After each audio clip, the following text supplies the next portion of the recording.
I do have your KRA scores, and when I get to have you back, when we're sometime next week, we'll get to take a look at it, I promise. Not this week. We might have time someday, but not today. All right, we are on chapter 25. As I said, where did we end up? Where did we end up? The ocean and the boat, the Hispaniola is ahead. Yeah, the Hispaniola, no, not quite. Even a little past that.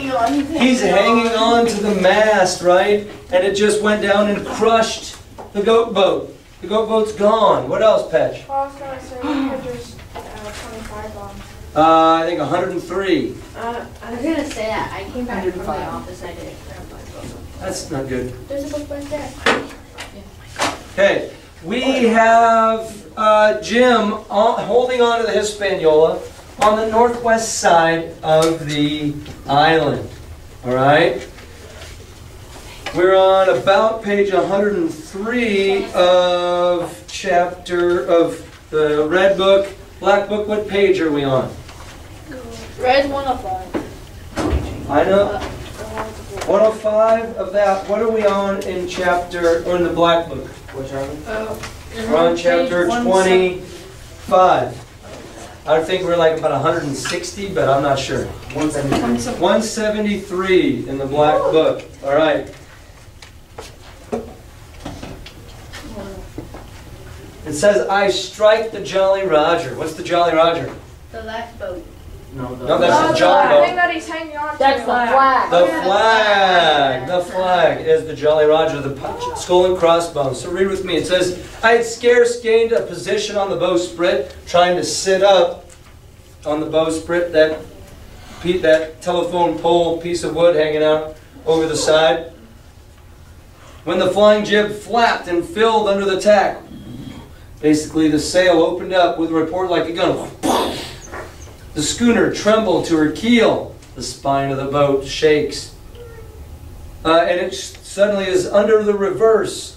But the next moment, the other sail still drawing, the jib flapped back again and hung idle. So we just get the picture of this sail flying back and forth. This had nearly tossed me off and into the sea. And now I lost no time, crawled back along the bowsprit, and it flung me, and I tumbled head foremost onto the deck. Boom! He lands on the deck of the boat. This had nearly tossed... I was on the lee side of the forecastle, the left-hand side, and the mainsail, which was still drawing, concealed from me a certain portion of the afterdeck.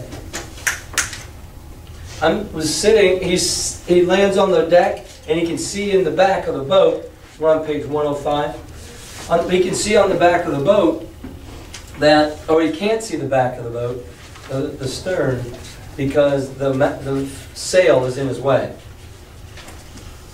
Not a soul was to be seen. The planks, which had not been swabbed or cleaned since the mutiny, bore the print of many feet, and an empty bottle, broken by the neck, tumbled to and fro like a live thing in the scuppers.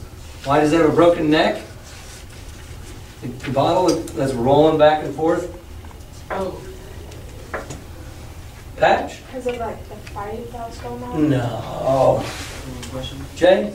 It was rolling back and forth and it hit something. No.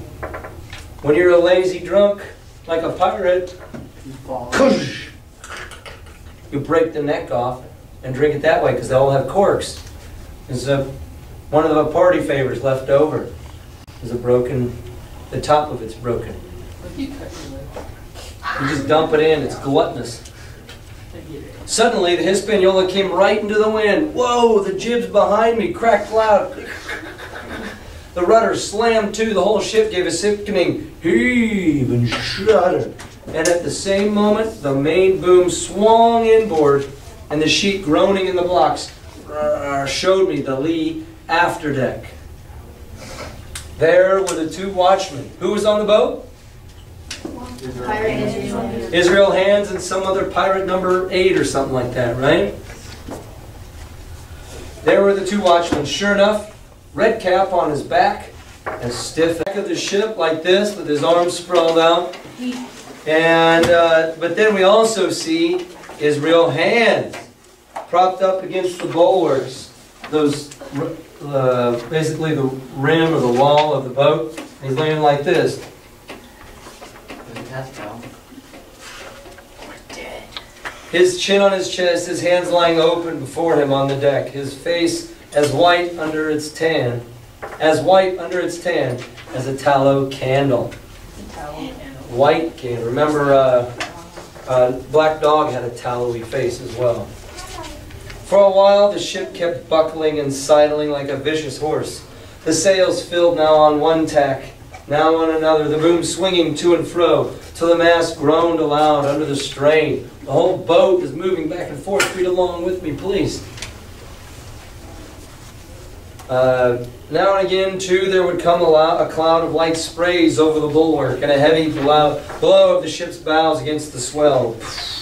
So much heavier weather was made of it by this great rigged ship than by my homemade lopsided coracle, now gone to the bottom of the sea. His boat sank, but it was a lot smoother to ride on that little boat than this big one with the sails open, and so he's like, he could barely keep his footing as he watches the guys roll around on the boat. At every jump of the schooner, Redcap slipped to and fro. There's the dead guy just bouncing around on that. What was ghastly to behold, neither his attitude nor his fixed teeth disclosing grin was any way disturbed by the rough usage. At every jump, too, Hands appeared still more to sink into himself and settle down upon the deck, his feet sliding even further out, his whole body canting toward the stern, so that his face became, little by little, hid from me. And at last I could see nothing beyond his ear and the frayed ringlet of one whisker. Yeah, he's got a handlebar mustache. At the same time, I observed around both of them splashes of dark blood upon the planks, and began to feel sure that they had killed each other in their drunken wrath. While I was thus looking and wondering in a calm moment, when the ship was still, Israel Hands turned partly around, and with a low moan writhed himself back to the position in which I had seen him first. The moan, which told of pain and deadly weakness, and the way in which his jaw hung open, went right to my heart. Oh, I feel sorry for the guy. But when I remembered the talk I overheard in the apple barrel, all pity left me. So, we're updated, right? Crossing out, Israel. Pirate number 6. Keep going. Israel Hands. Looks like he's got a heartbeat next to him. He's injured. Maybe just a little hungover, who knows? Is he going like change sides or something?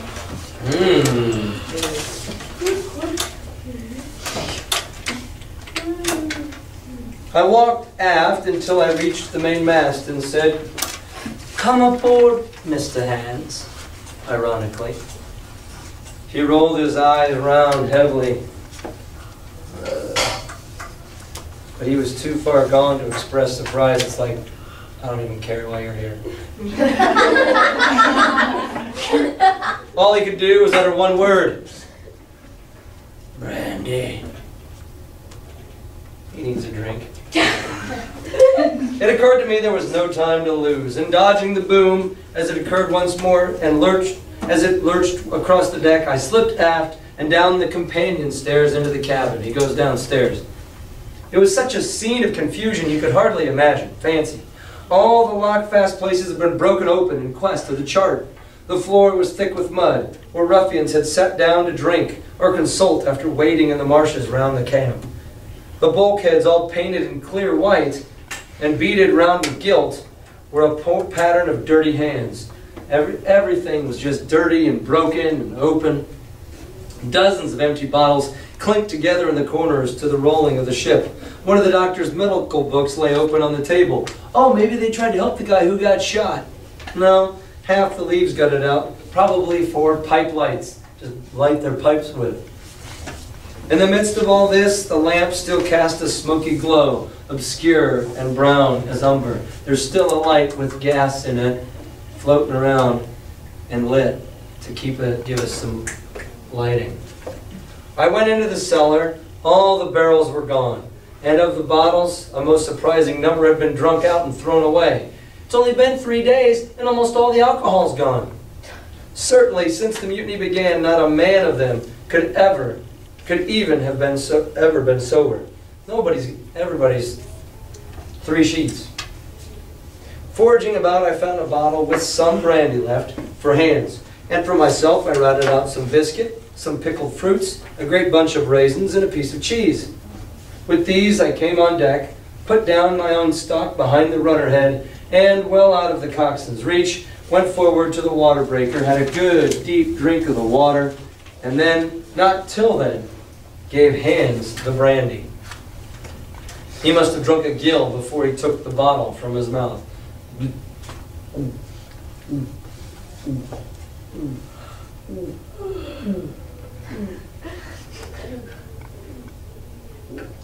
By thunder, but I wanted some of that. I had sat down already in my quarter and begun to eat. Much head? I asked him.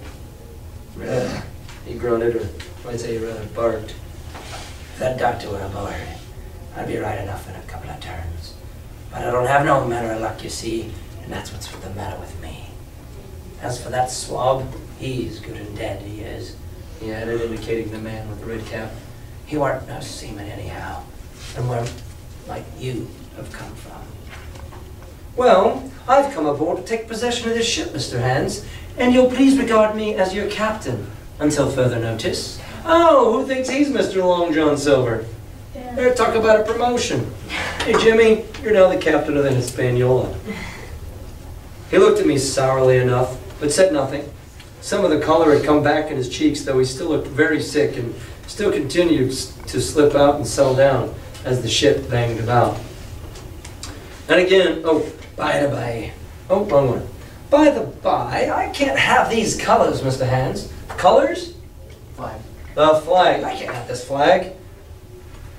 And by your leave, I'll strike 'em. Better none than these. Better to have no flag than the Jolly Roger. And again, dodging the boom, I ran to the color lines, handed down their cursed black flag, and chucked it overboard. God save the king! And there's an end to Captain Silver. He watched me keenly and slyly, his chin all the while on his breast. I reckon, he said at last. I reckon, Captain Hawkins, you kind of want to get ashore now. Suppose we talks. Why, yes, with all my heart, Mr. Hans. Say on. And I went back to my meal with good appetite. Let's talk. What about? What are they going to talk about? To getting back to land. Yeah. Kayla? We're probably gonna make a deal. All right, we got to make a deal of some sort to try and make this work. Yeah? Does he just only, well, besides Hans being, like, really hungover, does he still have a gun on him? Who? Jim. Jim does, yeah. Okay. Good question. I'll take the gun. Here, let's see what they decide to talk about. So, with all my heart, say on, Mr. Hans. This man, he began nodding feebly, of course. O'Brien, were his name. If you want to, you can write O'Brien next to the dead guy, and then be sure to cross him off, because he's not alive. A rank islander. This man and me got the canvas on her, meaning for to sail her back. Ah, they're the ones who put up the sails. We talked about that. Well, he's dead now. He is. As dead as bilge. And who's to sail this ship, I don't see. Without I gives you a hint, you ain't that man as far as I can tell. Now look here. You gives me food and drink. An old scarf handkerchief to tie my wound up, you do. And I'll tell you how to sail her. And that's about square all around, I'll take it. And if you help me out, I'll show you how to sail this boat. Because without my help, you're not going to do anything except stand there and act like a captain. I'll tell you one thing. I'm not going back to Kidd's Anchorage. I mean to get into North Inlet and beach her quietly there. Jim's looking at the map. He's like, I want to put it in up somewhere over here. All right? I don't want to go back to Kidd's Anchorage near Skeleton Island. That's not where I want to go. To be sure you did, he cried. Why, I ain't such an infernal lover after all. I can see, can't I? I've tried my fling. I have, and I've lost. And it's you who has the wind of me. North Inlet, I have no choice, and I'd help you sail her to execution dock, by thunder, so I would. You're the captain, I'll do whatever you say. Well, as it seemed, there was some sense in this, so we struck our bargain on the spot. In 3 minutes, I had the Hispaniola sailing easily before the wind along the coast of Treasure Island, with good hopes of turning the northern point ere noon, and beating down again as far as North Inlet before high water, when we might beach her safely and wait till the subsiding tide to permit us to land. Here he is. I lashed the tiller and went below to my own chest, where I got a soft silk handkerchief of my mother's. With this and with my aid, Hans bound up the great bleeding stab he had received in the thigh, and after he had eaten a little and had a swallow or two more of brandy, he began to pick up visibly, sat straighter up, spoke louder and clearer, and looked in every way another man. The breeze served us admirably. We skimmed before it like a bird, the coast of the island flashing by, and the view changing every minute. Soon we were past the highlands and bowling beside low, sandy country, sparsely dotted with dwarf pines. And soon we were beyond that again, and had turned the corner of the rocky hill that ends the island on the north. Here we are. It's kind of like when you get to drive for the first time and you're going 60 miles, 70, 80 miles an hour down the interstate, driving, and it's just coasting. It's like, whoa, I'm in charge of this car. Oh yeah. Put it on cruise control. I can do this. This is awesome. Okay, now go parallel park. Oh, what? How do I do that? Right now, everything's great. Everything's awesome. I was greatly elated with my new command. I'm driving a boat. I'm pleased with the bright, sunshiny weather, these different prospects of the coast. Oh, this is gorgeous. It's just like our fire drill. It's just gorgeous outside. This is wonderful. I now had plenty of water, good things to eat, and my conscience, which had smitten me hard for my desertion, because remember, he did run off to go find the boat, was quieted by this great conquest I had made. I should, I think, have had nothing left me to desire, but for the eyes of the coxswain, as they followed me derisively about the deck, and the odd smile that appeared continually on his face. A haggard old man's smile. But there was, beside that, a grain of derision, a shadow of treachery in his expression, as he craftily watched and watched and watched me. No, he's not a creeper. But then what is he doing if he's sitting there?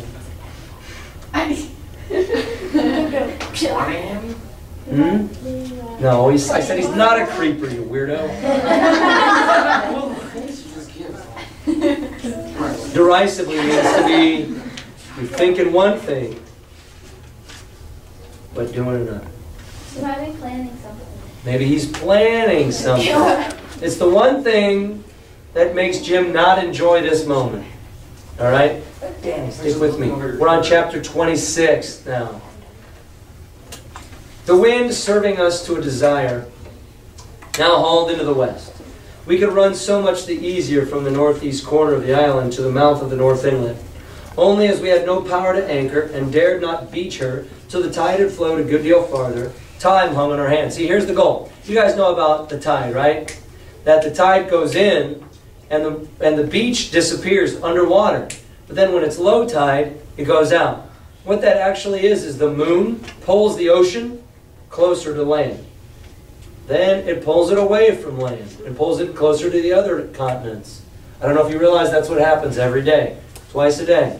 So the tide's in different places 4 times a day, sometimes 5, sometimes 3, depending on the moon. So it's kind of, and some tides are higher and lower than others. So what they want to do is take this boat in to high tide and then drop it off and leave it in the sand. And then when the high tide comes back again, they can get it out. A little bit of ocean understanding for you. But he said, all we have now is time on our hands. We're just hanging out. And we know that this deal is eventually going to run out. The coxswain told me how to lay the ship to after a good many trials that succeeded, and we both sat in silence over another meal. It's there they are, just sitting on the boat, waiting for the tide, waiting for the later in the day. "Captain," said he at length with that same uncomfortable smile, "here is my old shipmate, O'Brien. Suppose you want to heave him overboard. I ain't particular as a rule, and I don't take no blame for selling his hash, but I don't reckon him ornamental now, do you?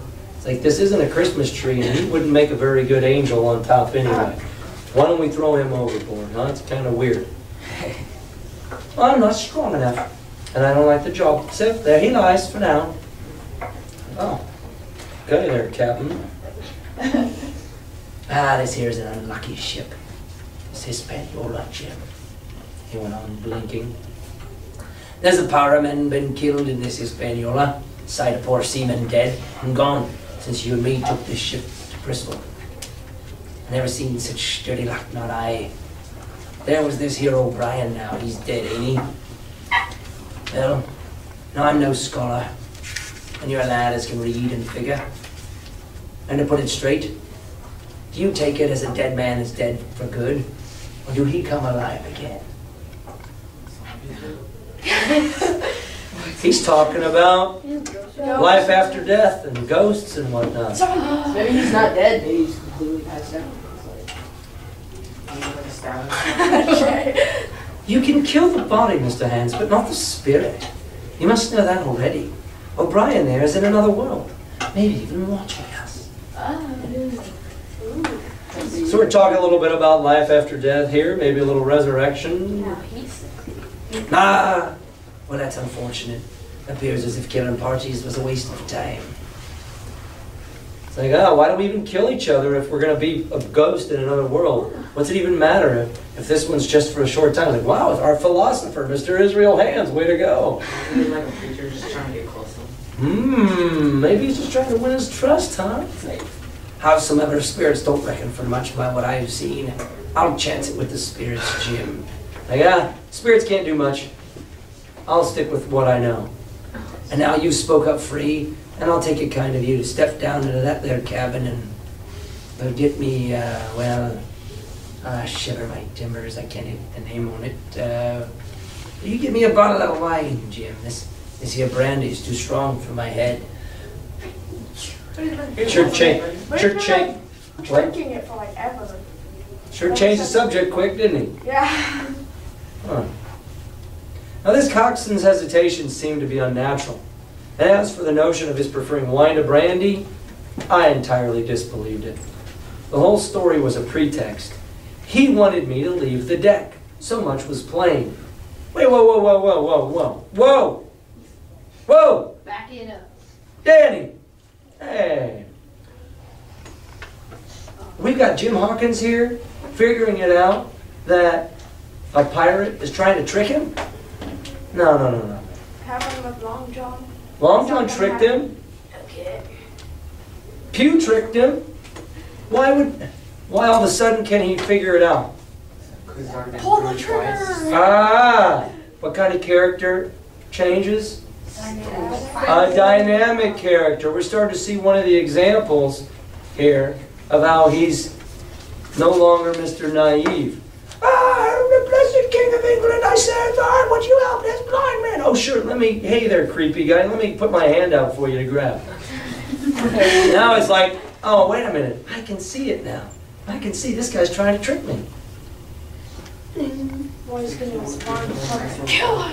His eyes, he wanted me to leave the deck, so much was plain, but with what purpose I could in no way imagine. His eyes never met mine. They kept wandering to and fro, up and down, now with a look to the sky, now with a flitting glance upon dead O'Brien. All the time he kept smiling and put his tongue out, most guilty, like, How could you not call it a creeper, though? because he ain't looking at him weird, weirdo! All he's doing is he's showing the nonverbal communication that he's thinking of something else and not weird. He's looking at the dead guy, and then he's like, he can't even look at Jim. I thought I was looking at him to see if he'll actually go get it. No. All the time he kept smiling, putting his tongue out in the most guilty, embarrassed manner, so that a child could have told that he was bent on some deception. I would have said a child could have told you that a blind beggar was probably a friend of black dogs.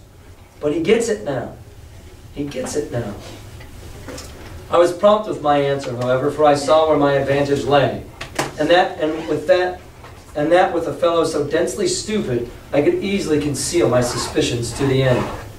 Some wine, far better. Well, you have white or red?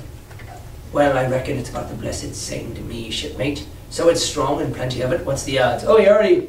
I thought you said you didn't want something strong, and now you want... Whatever, dude. All right, I'll bring you port, Mr. Hans, but I'll have to dig for it. Why does he say you'll have to dig for it? He's going to take a while. He needs some time to figure something out. With that, I scuttled down the companion with all the noise I could. I'm in trouble. I just dropped everything. Slipped off my shoes and ran quietly along the spart gallery, mounted the forecastle ladder, and popped my head out of the fore companion. He went to the back door. Now he's climbing up to look over the top to watch his real hands. I knew he would not expect to see me there, and yet I took every precaution possible, and certainly the worst of my suspicions proved true. He had risen from his position to his hands and knees, and though his leg obviously hurt him pretty sharply when he moved, for I could hear him stifle a groan, yet it was at a good rattling rate that he trailed himself across the deck. In half a minute, he had reached the port scuppers and picked out a coil of rope, a long knife, or rather a short dirk, discolored to the hilt with blood. He looked upon it for a moment, thrust forth under his jaw, tried the point of it on his hand. Yep, that's sharp. And trundled back again to his old place. Oh, he hastily concealed it in the bosom of his jacket and trundled back again into his old place against the bulwark. So now he's got a knife in his coat. And now he's laying back there like this. This was all that I required to know. Israel could move about. He was now armed. And if he could have been at so much trouble to get rid of me, it was plain that I was meant to be the victim. If he made me walk away, clearly he made me walk away because he wants to kill me. What he would do afterwards, whether he would try to crawl across the island from the north inlet to the camp among the swamps, is he going to crawl all the way? Or maybe he would fire Long Tom, the cannons, boom! Trusting his own comrades might come first to help him, was of course more than I could say. He's going to probably fire the cannon and say, hey pirates, the boat's up here. Yet I felt sure that I could trust him in one point, since in that our interests jumped together, and that was in his disposition of the schooner. He's not going to kill me till we have the boat ashore, so I've got some time. We both desired, why doesn't Jim shoot him? He needs his help to drive the boat. Tell him what to do. So we can't shoot him. Yeah, and also why have you We both desired to have her stranded safe in a sheltered place, and so that when the time came she could be off again with as little labor and danger as might be. And until that was done, I considered that my life would certainly be spared. While I was thus turning the business over in my mind, I had not been idle with my body. I had stolen back to the cabin, slipped once more to my shoes, and laid my hand at random on a bottle of wine. And now, with this for an excuse, I made my reappearance on the deck. Hans lay as I had left him, all fallen together in a bundle, and with his eyelids lowered as though he was too weak to breathe out. Oh, I'm so tired.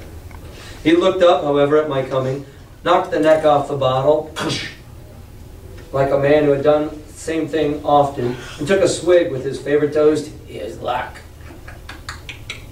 Then he lay quiet for a little, and then, pulling out a stick of tobacco, begged me to cut him a quid. "Cut me a chunk of that, for I haven't no knife and hardly strength enough. So be as I had. Jim, I reckon I've missed days. Cut me a quid, as'll likely be the last, lad. For I'm from my long home, and no mistake. Oh, I'm so tired. I'm dying over here. I can't even cut my own tobacco. Please help me." Well, I'll cut you some tobacco, but if I was you and thought myself so badly, I'd go to my prayers like a Christian man. You better start praying to Jesus, buddy. Yeah. Why doesn't do it like people do where it's like, give me the knife? Because he knows that he needs him. No, like, why doesn't he, like, point the gun at him but not shoot him? It's like, You say get rid of the knife? yeah. What Good question. What if he was like, okay. Yeah? He said, like, I have no knife. You should say, give me the knife right there, and I'll cut you. We'll just do that. Oh, yeah. Give me the knife in your pocket and then I'll cut. Yeah. Cut the cord. Ah, he could get it from him. Uh-huh. Yeah. Wait, he ran out quickly. So is it, who else is on deck besides him? And O'Brien is the dead guy. There's nobody else on the boat. Those two were guarding the boat. And then they got into a fight. And then Jim cut the cord and then it floated away and they tried to sail it and they were too drunk and got into a fight and died. Wait, where's the cord? Jim cut the anchor Oh, why? in order so that it would fly away and nobody could have the boat. And that's what we talked about the other day. Yeah? Where's Dr. Lucy? That is what you're supposed to have been tweeting over the weekend is, what do you think's going on with those guys? Question. So there's only 2 guys on the boat, but Yep, and Jim. there's 2 guys on it last night. Uh-huh, and now one of them's dead, the other is Israel Hands, who's on the boat with Jim now. That's it. Where's the coxswain that has the money?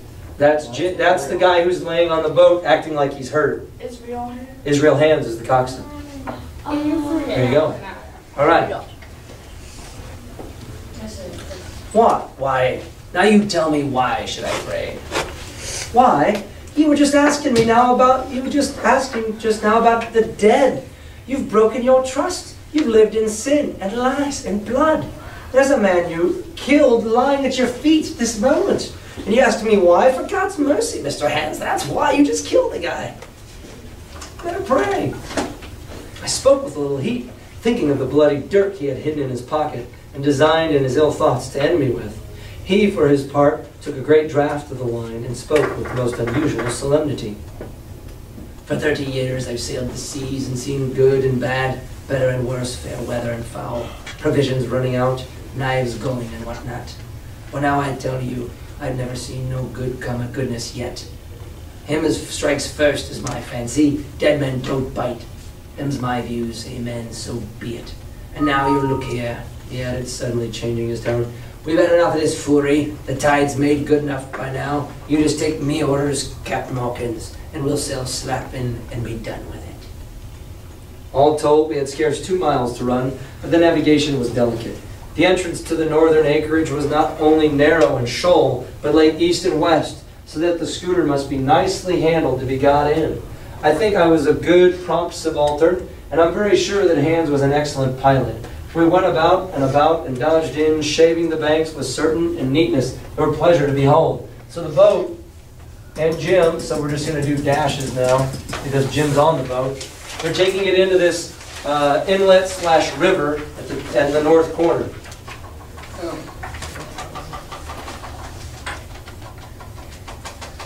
Scarcely we had passed the heads before the land closed around us. The shores of the North Inlet were thickly wooded as those in the southern acreage, but the space was longer and narrower, and more like what in truth the estuary of a river. Right before us at the southern end, we saw the wreck of a ship in the last stages of dilapidation. There's actually an old abandoned ship up there. It had been a great vessel of 3 masts, but had lain so long exposed to the injuries of the weather that it was hung about with great webs of dripping seaweed, and on the deck of it shore bushes had taken root and now flourished thick with flowers. It was a sad sight, but it showed us that the anchorage was calm. It's a good place to park a boat. Now, look there. There's a pet bit for the beach ship in. Fine flat sand, never a cat's paw. Trees all round it, and flowers are blowing like a garden on that old ship. And once beached, how shall we get her off again? Why, so, you take a line ashore there, on the other side of the low water. Take a turn about one of them big pines and bring it back. Take a turn around the capstan and lie to for the tide. Come high water, all hands, take pull on the line, and off she comes sweet as nature. And now, boy, you stand by. We're near the bit now, and she's too much way on her. Oh, starboard a little, so. Steady, starboard. Larboard a little, steady. Steady, he says, hey, if you take a rope, wrap it around the capstan, tie it around the tree out there, and you pull on it, you can actually pull the boat out later, and once the water is high enough from the tide. but done it 1,000 times. So we just need to go park it on that beach. So he issued his commands, which I breathlessly obeyed, till all of a sudden he cried, "Now, my hearty, laugh!" Means left. And I put the helm hard up, and the Hispaniola swung rapidly round and ran stem on for the low wooded shore. So, we're a boat. The boat's doing this. Flying in, boom, and he says left. Turn the rudder left, and it does this. And now it's swinging in its rear, and it's going to be and park like this on the beach. Parallel park. I wasn't kidding. You got to parallel park this sucker so it doesn't float away. Yeah. The excitement of these last maneuvers had somewhat interfered with the watch I kept hitherto sharply enough upon the coxswain. Even then, I was still so much interested waiting for the ship to touch, because we're waiting. It's not like a and done. It's a because it's guiding its way in on the water. Okay, it's not a sharp turn. So it's going to take 30 seconds or a minute for it to come all the way to. Even then, I was still so much interested waiting for the ship to touch that I had quite forgot the peril that hung over my head, and stood craning over the starboard bulwarks and watching the ripples spread wide before the bows. I'm watching this thing like, no way, I'm about to parallel park a boat. I might have fallen without a struggle for my life, had not a sudden disquietude seized upon me, and made me turn my head.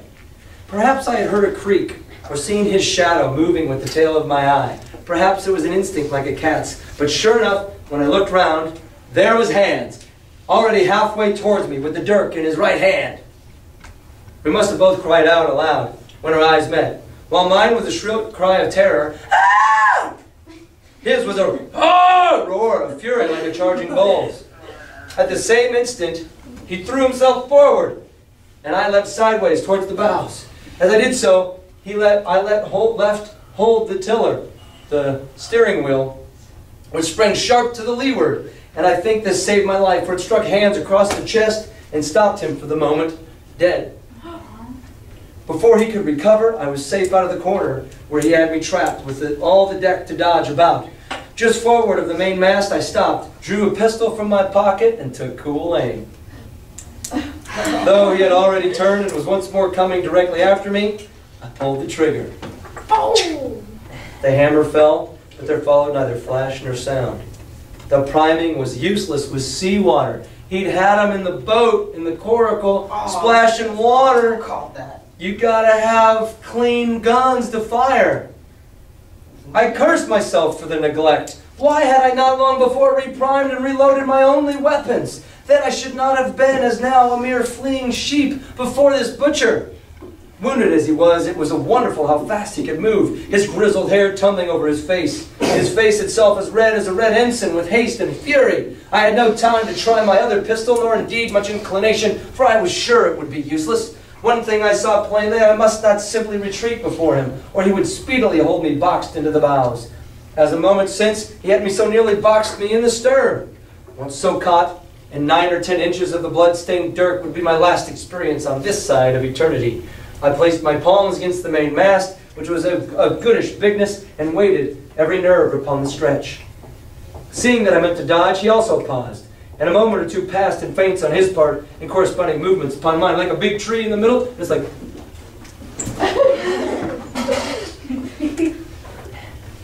It was such a game as I had often played at home, about the rocks of Black Hill Cove, just like you have. But never before, you may sure, with such a wildly beating heart as now. Still, as I say, it was a boy's game, and I thought I could hold my own at it against an elderly seaman with a wounded thigh. Indeed, my courage had begun to rise so high that I allowed myself a few darting thoughts on what would be the end of the affair. How am I going to get out of this? And while I certainly saw that I could spin it out for long, I saw no hope of any ultimate escape. Well, while things stood thus, suddenly the Hispaniola struck, staggered, ground for an instant in the sand, and then, swift as the blow, canted over to the port side, till the deck stood at an angle of 45 degrees. Oh, we forgot this thing was doing this. The whole time they were running around, and tilts over on its side, and everybody does this. Oh! Boom, up against the wall. You just grabbed the rest. It's like, ha. We were both capsized in a second, and both of us rolled almost together into the scuppers. The dead redcap, with his arms still spread out, tumbled stiffly after us. Here comes the dead guy rolling at us. So near we were, indeed, that my head came against this coxswain's foot with a crack that made my teeth rattle. My foot hits his real hand, or my face hits his real hand's toe. Blow and all, I was the first to foot again, for hands got involved with the dead body. Oh, O'Brien's all over it. Thanks, O'Brien. I'm out of here. The sudden canting of the ship had made the deck no place for running on, because it's like a slide now. I had to find some new way of escape, and that upon an instant, for my foe was almost touching me. Quick as a thought, and sprang to the mizzen shrouds and rattled up hand over hand. Did not draw breath till I was seated on the cross trees. He climbs out, because it's out, everything's at an angle. He climbs on one of the sails. It's at an angle, hanging over the water. So if there's a sail out here, here's Israel Hands stuck on the boat. I ran up here and run up across, and now I'm looking down on Israel Hands. All right? I had been saved by being prompt. The dirk had struck not a half foot below me as I pursued my upward flight. Poof, because he ran up and just missed me as I was climbing up along this here. Now that I had a moment to myself, I lost no time in changing the priming of my pistol, and then having one ready for service, and to make that assurance doubly sure, I proceeded to draw a load of the other and recharge it afresh from the beginning. My new employment struck Hands all of a heap. He began to see the dice going against him, and after an obvious hesitation, he also hauled himself heavily into the shrouds, and, with the dirk in his teeth, began slowly and painfully to mount. It cost him no end of time and groans to haul his wounded leg behind him, and I had quietly finished my arrangements before he was much more than a third of the way up. Then, with a pistol in either hand, I addressed him. One more step, Mr. Hands, and I'll blow your brains out. Dead men don't bite, you know, I added with a chuckle. He stopped instantly. I could see by the working of his face that he was trying to think, and the process was so slow and laborious that, in my newfound security, I laughed aloud. At last, with a swallow or two, he spoke, his face still wearing the same expression of extreme perplexity. In order to speak, he had to take the dagger from his mouth, but in all else, he remained unmoved. Jim, I reckon we're foul, you and me, and we'll have to sign articles. I'd have had you, but for that there lurch. I don't have no luck, not I, and I reckon I'll have to strike, which comes hard, you see, for a master mariner to a ship's younker like you, Jim. Hey, I like you, man, but I'm going to have to kill you. I was drinking in his words and smiling away, as conceited as a cock upon a wall, when all in a breath, back went his right hand over his shoulder. Something sang like an arrow through the air. I felt the blow, and then a sharp pang, and there I was, pinned by the shoulder to the mast. In the horrid pain and surprise of the moment, I scarce can say it was my own volition, and I'm sure it was without a conscious aim. Both my pistols went off, and both fell out of my hands. It did not fall alone. With a choked cry, the coxswain loosed his grasp upon the shrouds, sploosh, and landed in the water. Somebody died, we got shot. Everyone did. Everyone died. I killed them all. No. Bye-bye, Israel Hands.